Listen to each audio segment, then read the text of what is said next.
Hi everyone, thanks for coming on to Academy today. Today our guest will be Tirza.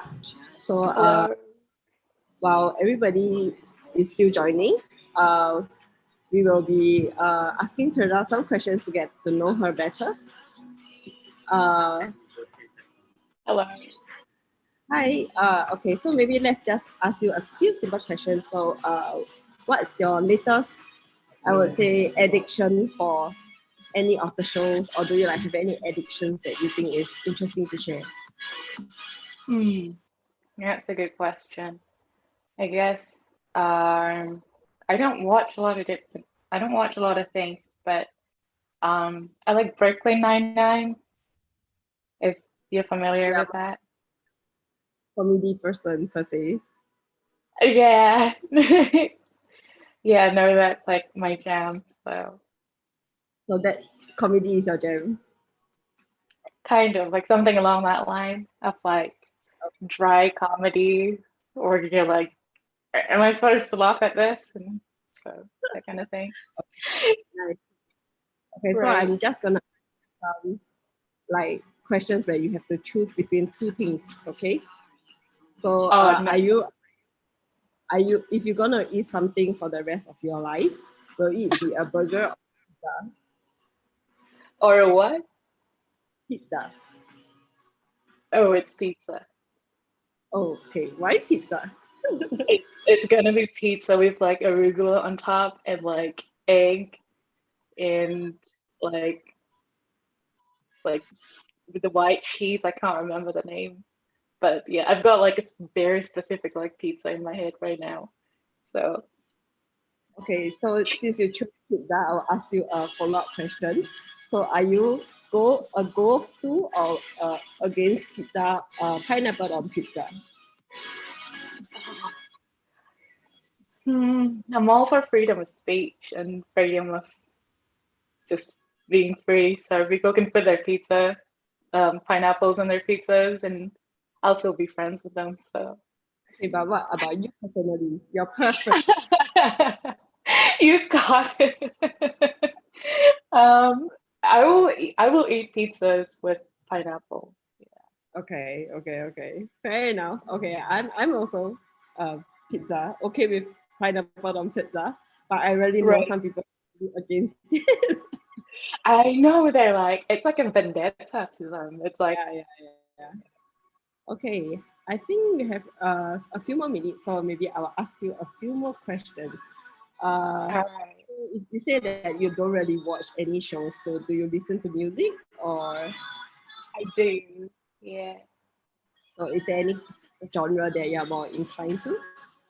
Oh. I've there's this one song I've been listening to for the past few days. It's called Die Young. So Yep. and that's been like playing in my head for like the past few days. But Okay. it's not exactly like exciting. Yeah, Okay. it's In that case, if there is one song you will recommend someone to listen right now, what would it be? um, it would be anything by Philip Glass. Okay, nice. I will try to listen it out. Haven't heard it before. Okay, then Yeah. final question before we move on Okay. to the presentation. So it's God, not nervous at all. I believe it will be quite an easy question. So how do you start out your journey as a UI UX designer? So I started out as a graphic designer. I guess that's the case with most UI UX designer. And then I also at the same time was a front end teaching assistant. Um, and I was like, well, I didn't know the two can like overlap, and the overlap is UI UX design. So I decided to pursue that. And so I guess I first got into it because I was a graphic designer who was also a front end like teaching assistant, so front end development. So yeah, I Okay, guess thank you for sharing on naturally, that, I guess. yeah. Right. Thank you. So I think the time is about there. I will just hand over the session to you. Over to you, Tirza. All the best. Oh, thank you. I'll probably share my screen. Yes, go ahead. I might not be able to because it says host disabled attendee screen sharing. Okay, try now. Okay, got it.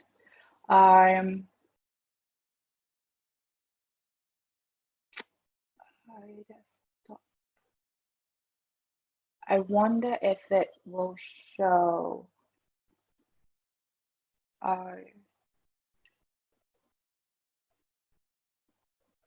One second. I have to do like Touch ID to like unlock this whole thing. Okay. All right, got it. Should be able to see this and Yes, this. no. Yep. Okay. So thank you everyone for coming, and thank you Emily for the little chit chat. That was helpful with the nerves. So we're starting this lecture, and I guess you know the title. It's the case for creative coding. I talked briefly about kind of like the intersection between front-end development and graphic design, and this would be a bigger intersection, bigger overlap between engineering and design. And I want to make a case for it about why we should care about it. What is it? Why we should care about it? And if we're interested in it, how can we get into it? So the first thing is, what is creative coding? To me, it's that sweet spot where design and engineering overlap. And initially in the 60s, the movement was limited to audio visualization. So to like concerts, and I think even well into like the 90s and like early 2000s, if anybody recalls Winamp, audio visualization, that would fall under the category of creative coding. But over time, it evolves into something a lot bigger than just visualization. So you can scan the QR code here and it'll take you to this website that basically chronicles audio visualizations over time. And it's best experienced on desktop. But like I said, it's developed into a bigger thing than audio visualization.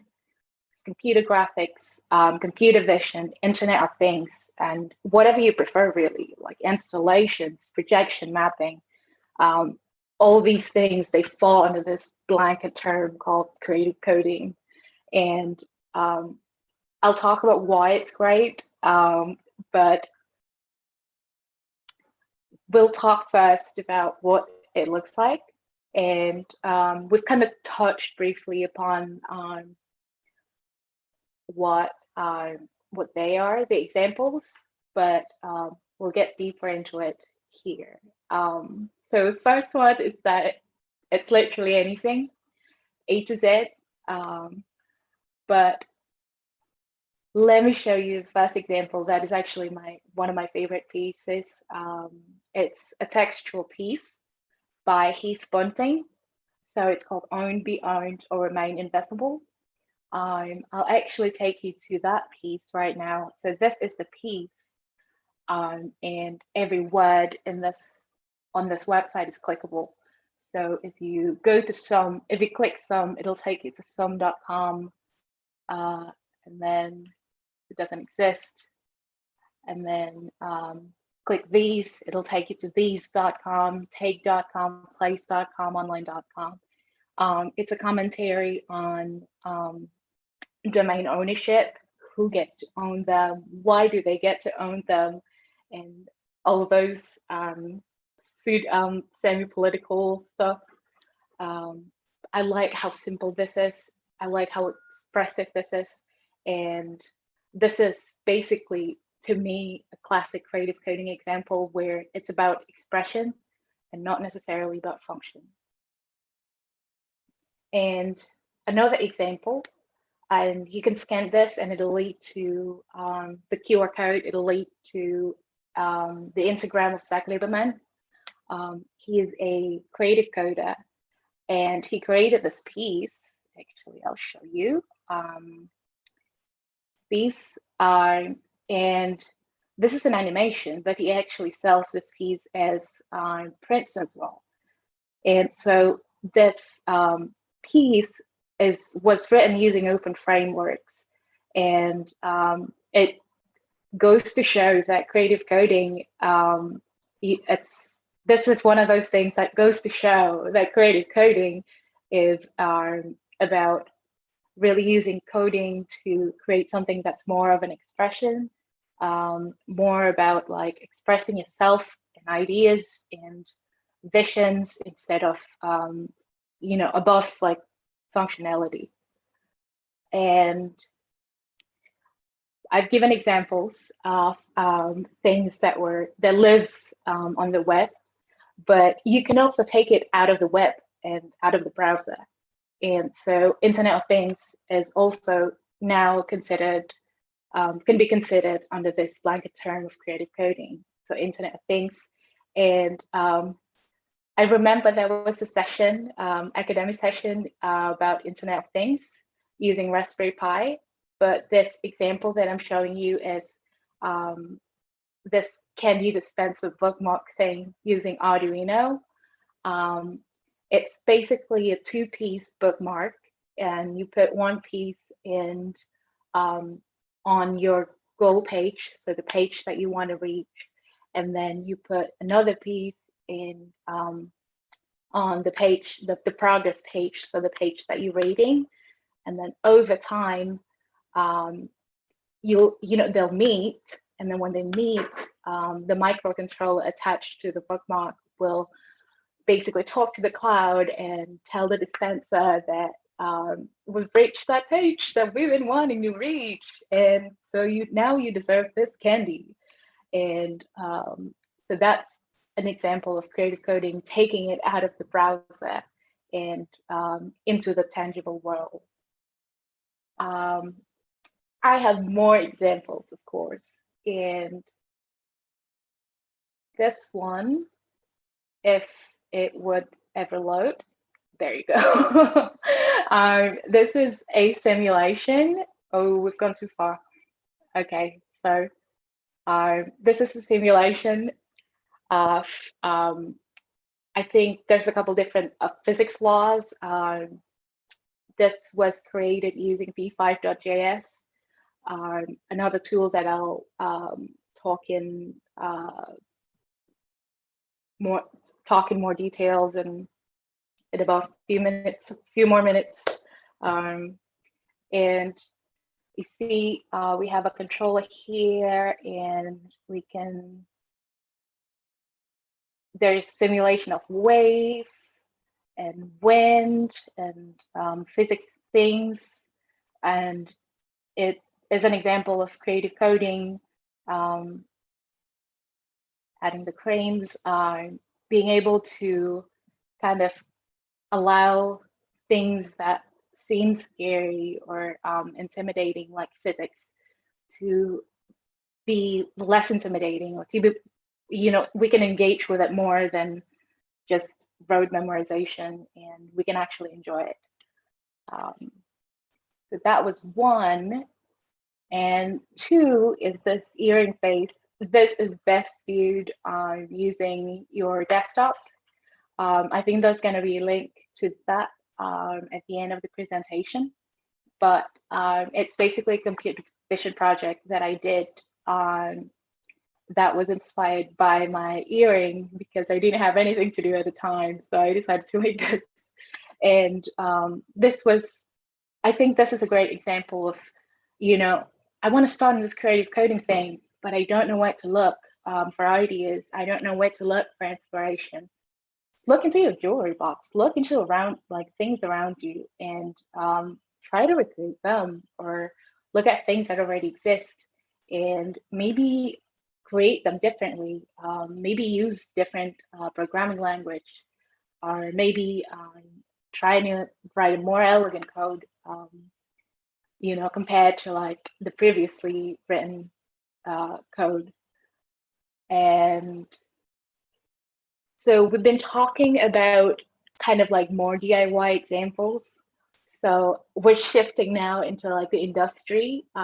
If you recall, I've talked about kind of like this movement getting bigger, and it's not just about audio visualization, and it's actually been picked up by different industries, including this IKEA would be furniture, retail, and this is an example of an app that was created by IKEA called IKEA Place that lets you place true to size furniture at home. And there's also banking app. This was by Halifax.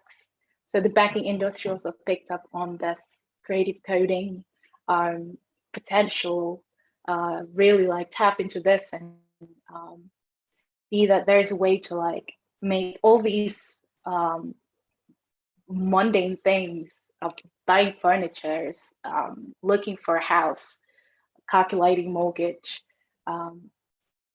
more engaging and more interesting. And it's not just about the function, but about how fun it could be. And I guess what I'm really trying to say is that your imagination and search results, Stack Overflow results is your limit. Shown examples from industries, from real industries, DIY projects, and different forms and medium as well.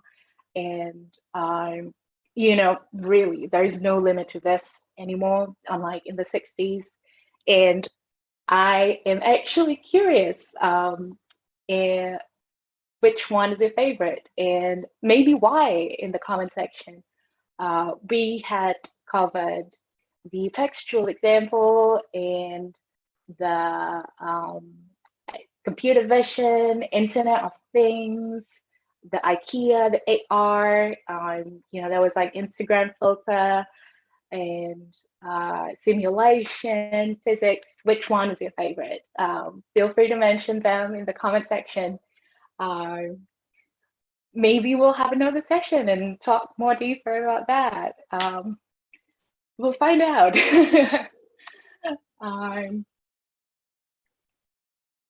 So stretch a little, a little nervous while looking into this. Number one, because I am not biased, but it's cool, full stop. But I'm not allowed to say just that. So in addition to that, if you're a designer and you get into creative coding, you will not necessarily be forced, but you will have to put on this developer hat, and understand things the way a developer would understand or solve a problem. And if you're a developer coming into creative coding, you need to figure out maybe colors, would it work?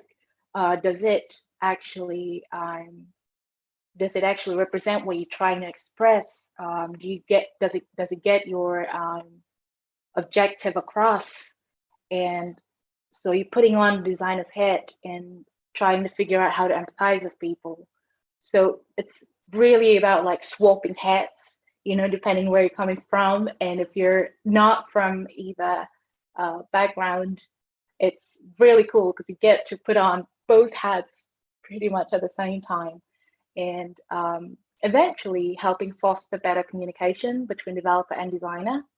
But if you're a copywriter and you're helping your designer or developer friend with the copy, you will better understand the language, the design language, and maybe designer needs to learn how to do copywriting too, but that's for another session. Um, we've talked into, we've looked into examples while looking into that, and now you're like, maybe I'm buying this creative coding thing, and so you're wondering how to take the first step. And I say steps with an S because depending on your level of coding or creativity, how comfortable you are with expressing yourself, there might be several steps to take. But the first one that I would suggest is this YouTube channel called The Coding Train. It's a tutorial channel that goes through different topics of creative coding. So going back to the early part of the presentation, how it's grown into like different types of things and not just audio visualization. This the Coding Train YouTube channel helps you to create things like that. The generative poetry, simulation, algorithmic art, generative designs, and it, to me, when I watched this, it seems that it really covers like topics that are helpful for novices to people who are more advanced maybe and just needed to be reminded of a couple different things or better coding practices. And the next one, so that was kind of like the resource, and this one is more of an inspiration. So Zach Lieberman, his examples are examples of what's possible to me when it comes to creative coding and also computer vision. He does a lot of work as well in computer vision. So like imagine Instagram filter and then timestamp. That's how I would describe his work. And it's just really a cool account to follow. You wake up in the morning, check your Instagram, and you see something beautiful, and you're like, oh, I'm going to do this at work. And enough said about him. The next one is the tool. So resource, inspiration, and now the tool. So this is one of my favorite tools. On the left side of the screen is actually this audio visualization that I created using the tool. So they're different songs actually, but I drew them into flowers using JavaScript, this framework. And why I particularly suggest this tool, it's because you don't need to install anything. The documentation is pretty comprehensive. There's tutorials on the internet, on the Coding Train, and the YouTube channel, and also examples. What else? It's not intimidating. I was a little nervous getting into this, but Device.js turned out to be something that I found to be not intimidating, and I think it would be true to my fellow designers who are watching this, or fellow copywriters, or fellow developers already know the JavaScript, right? But in case they want to do like things with colors and stuff, Device.js is great. And there are other tools as well, like processing that was based on, I think it's Java. So if you're familiar with Java, you can, processing might be more familiar to you. If you're familiar with JavaScript, Device.js is your jam, probably. But there's also Arduino for Internet of Things, Raspberry Pi, Connect for computer vision, Leap Motion, Oculus, virtual reality, Unity, Unreal Engine. It's just so many different things. And say you're interested in this, right? You're interested in data processing. Engineering or coding, to me, is essentially about processing the data, knowing what to input, how to get the input, process it, and create an output that makes sense, or in this case, beautiful. Say you're ready for that and you're very, very excited, but you're not ready to do it digitally. You don't want to code, and you're like, I've got color pencils. That's all I'm going to use. Georgia Loopy is one of the best data visualizer. This one doesn't roll off the tongue. So data visualizer, and she does works that are digital and analog, and she's got books that will teach you about data visualization in an analog, I guess, fashion. And I've not tried it yet, but from what I've read and also just following her Instagram account, I think it'll be great for people who are into this, but not yet ready to take this digitally. So I think I could rest my case now, the case for creative coding. And if anybody has any questions and answers, and also whilst waiting for your question, feel free to visit these two things that I mentioned, play around with them, and I'll pass it back to Emily. Hi, Tirza. Thanks for the presentation. Let's give everybody some time to type their questions. Maybe for a start, we can have a question from Angela. So which creative coding language should a beginner learn? And in your experience, what will you actually recommend? So that is a very good question, first of all. And from my personal experience, I think it's I'm gonna say three things, but they're not as much as they're not as overwhelming as it sounds. HTML, CSS, JavaScript.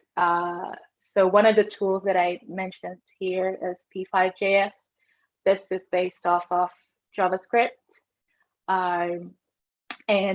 But you need some knowledge of HTML and CSS to be able to create this. So get your HTML and CSS somewhat down, under your belt, or just Google them a lot, Stack Overflow, and learn JavaScript and use P5.js. Go crazy with it, read documentations, tutorials. I think that's the tool that I would recommend to someone who's just starting out, if that answers the question. Okay, Angela, we hope that that answers your question. Okay, moving on, we have another question that Evan asked earlier on.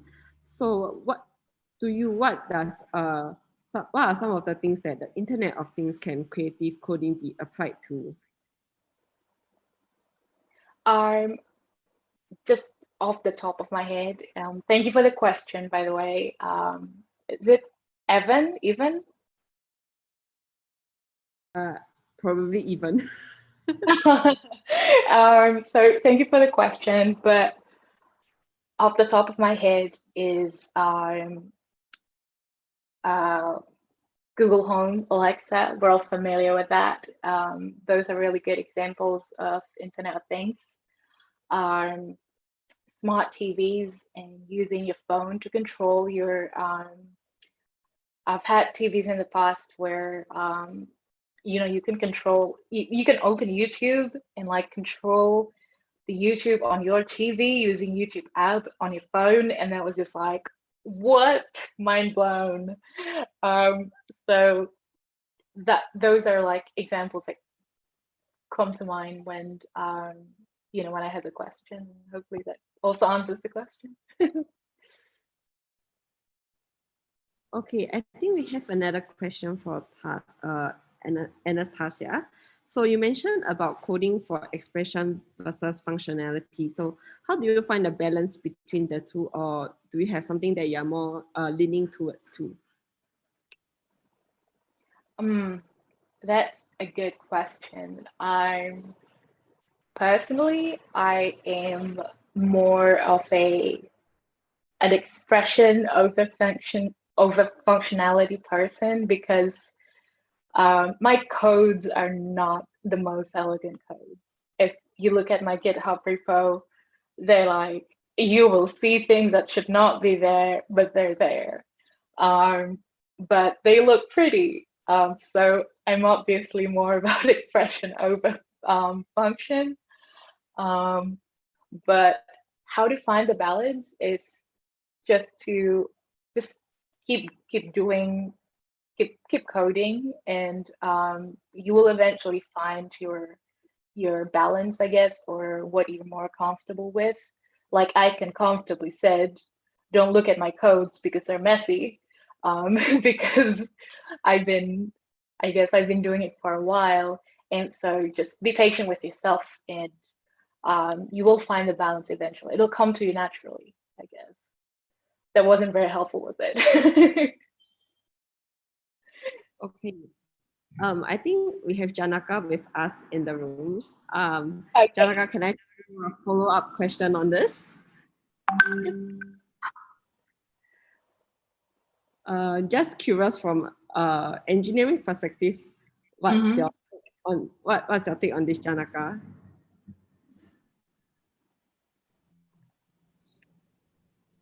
Hi, hello everyone. First of all, thanks, Tirza. That was a great presentation.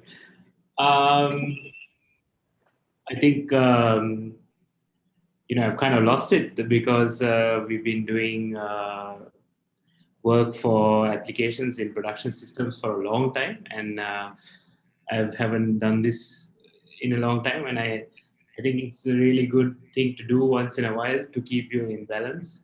I used to build games in a different life some time ago. I guess that's what would you say, Tirza? Is that a form of creative coding? I mean, it's a very vast blanket term, so Yeah. I would say it would fall under that. Yeah. So when you mention processing, I just remembered I used to use that to create physics engines. Wow. Like what you showed, the simulation, just like that. Right. That's awesome. Yeah. Thanks, Janaka, for your insights. Moving on, we have another question from Evan. How long have you been doing this, and how long before you considered yourself to be reasonably good at this? That's also a good question. Everybody's asking good questions. I don't think I have good answers to all of them, but let's see. So I went to college for this. So it was a program called Interactive Media Arts. It was basically an art school for engineers and engineering school for art students, kind of like the middle ground. So that was like 2-3 years of being in class and having to complete your assignments. And then on top of that, it's been, let's see, 2 years since I graduated, and I've been coding just on my own time for my daily journals, which I don't send very often, but I should.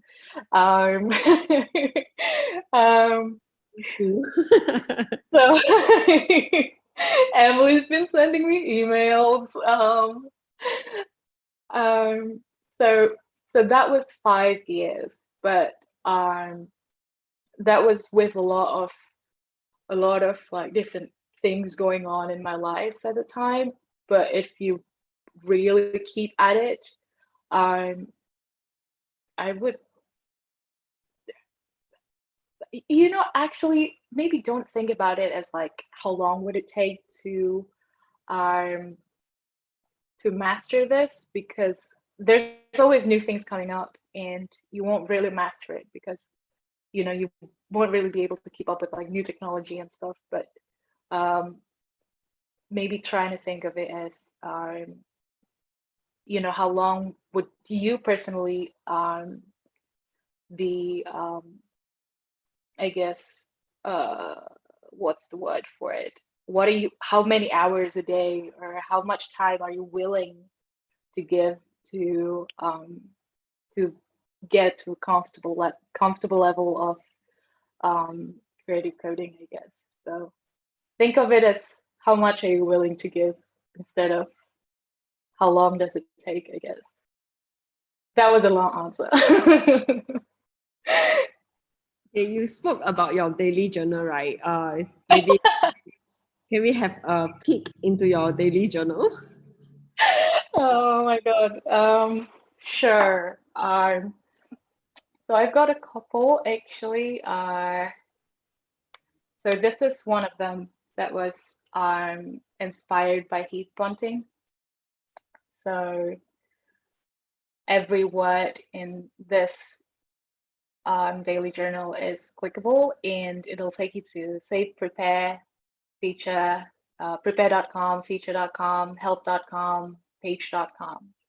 I think if I type more in, oh, sorry, this is the same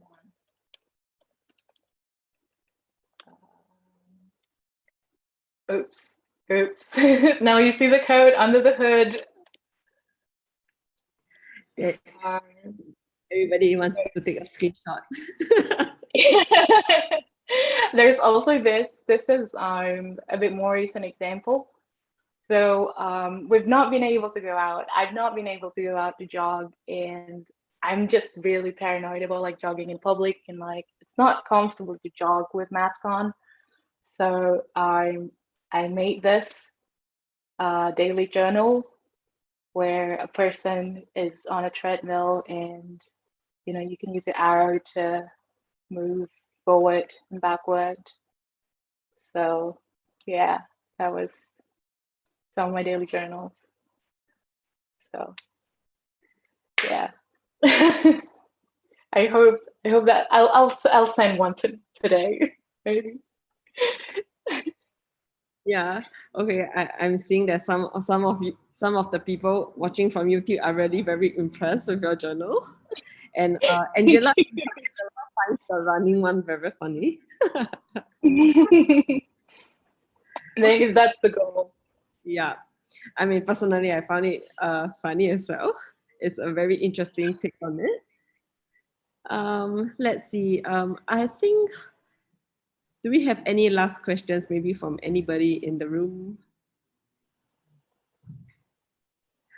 Or I guess you are just too clear in your presentation. Everybody is super clear. Oh no. Maybe we just give everybody 1 more minute to type on that. So while everybody is maybe trying to think of more questions, asking you more tough questions. So out of all your iterations, right, is there any favorite daily journal that you have created? Oh wow. I do, but I don't know if I can show it now because I need to dig my emails for that. But it's like the mini game. Maybe if I stop sharing for a while, I'll pause sharing, get into my email.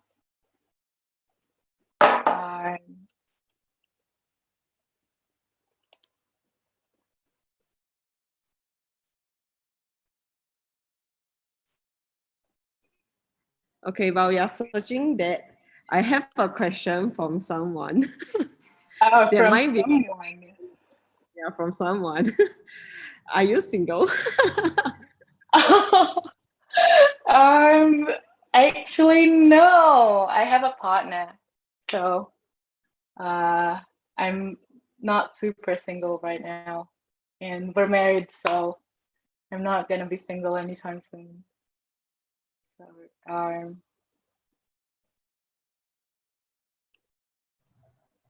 Okay. okay.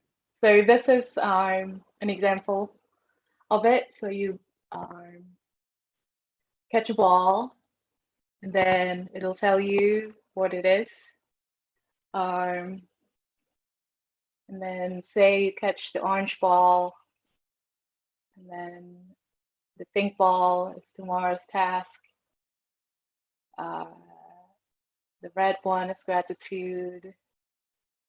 So this is, it took the most time, but it looks okay. So anyway, to answer your question. Nice. Wow. Like someone said in the chat, I believe it's Joshua. We all hope we have an interesting journal by you, but I guess we all need to maybe hop on the train, the coding train first. Okay, I think maybe we can have you to answer the one last question of the day. What is the future of creating coding in your perspective? Oh, it's I don't know if I have the authority to say that, but from the look of it, it seems that more and more industries are looking at coding not just as a way to make their website or make things that are like kind of the defaults of what to have if you have a business, like a website and app, but to take it to they now see creative coding as a tool to take them to another level. We have the app, we have websites, we have all these things. How do we take it to another level and make them more engaging? And that's where I think creative coding comes in and make them more engaging, like the IKEA app, for instance, or the Halifax Home Finders app. So I think creative coding is here to stay. I do not have authority to say that, but I think it's here to stay, and you'll see more examples of it in your daily life. So yeah, hope that answers the question. I'm sure you did. Thanks, Tirza, for answering all questions and obviously for preparing the presentation for today. I think we have answered all the questions in the chat. So I think we'll be ending the academy a bit earlier today. Thank you everyone for joining here. And we hope you have a great weekend ahead and we will see you in the next one. Thank you. Bye-bye. Thank you. Goodbye. Thanks, Emily.